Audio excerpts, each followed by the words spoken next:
इसापूर धरण परिसरातील शेतकरी आणि दलित वस्तीतील नागरिकांच्या समस्या ऐकण्यासाठी यवतमाळ वाशिम मतदारसंघाचे खासदार संजयभाऊ देशमुख यांनी प्रत्यक्ष भेट दिली।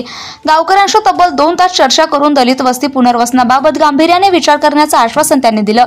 गावकऱ्यांनी सांगितलं की गुलाम नबी आझाद मैदान यांच्यानंतर इसापूर वासियांची भेट घेणारे दुसरे खासदार म्हणजे संजय देशमुख आहे। या भेटीमुळे ग्रामस्थांमध्ये आनंदाचं वातावरण होतं। यावेळी इसापूर धरण ते शेंबाळ पिंपरी डांबरी रस्त्यावरील खराब स्थितीबाबत गावकऱ्यांनी खासदारांकडे तक्रार नोंदवली। खासदारांनी ताबडतोब याबाबत दखल घेऊन रस्त्याचं काम करण्याचं आश्वासन दिलं।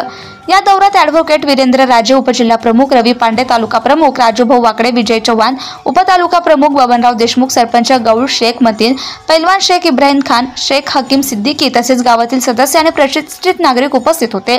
इसापूर आणि वाशी ग्रामस्थांनी खासदार देशमुख यांचं मनपूर्वक स्वागत करून आभार मानले। DN न्यूज मराठीसाठी इसापूर धरणवरून आमचे प्रतिनिधी शेख हसू खान पठाण यांची report. Subscribe now and press the bell icon. Never miss an update.